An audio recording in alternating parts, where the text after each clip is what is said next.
Vous avez besoin pour faire fonctionner votre variateur de fréquence. Bon, vous avez besoin de 2 fils. On vous fournit dans un sac avec un sac de transport ici même. Le petit sac de transport, bon, j'ai fait un abat. Le petit sac de transport, les terminaux AEIA. Vous avez besoin de 9 terminaux AEIA. Vous avez besoin de 3 terminales plates AEIA aussi, comme c'est ici. Pourquoi? Ça, c'est quand on a des compresseurs Synton, que c'est avec des vis au lieu des connecteurs plug-in. Et vous avez besoin tout simplement de 3 connecteurs femelles, un quart plug-in. Bon, c'est ce qui est fourni dans le sac. Le fil, les terminaux. Vous êtes capable de vous le faire vous-même. Le sac, c'est un sac tout simplement assez basique pour transporter votre VFD pour être sûr qu'il ne s'endommage pas. Alors, c'est ce que vous avez besoin. Comment connecter ça?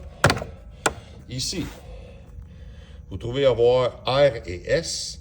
OK? Ça, c'est votre entrée 220 volts. R et S. C'est RST. T, on ne l'utilise pas. Ensuite, ça, c'est UVW qui est connecté sur le compresseur UVW.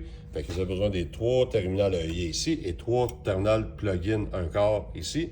Et ensuite, vous avez le ground qui est avec le L1 L2 ici. Avec le L1 L2 ici, vous avez le ground qu'il faut amener jusque-là. Fait qu'il faut s'assurer de se donner une bonne longueur de fil pour le ground parce qu'il est loin du L1 L2.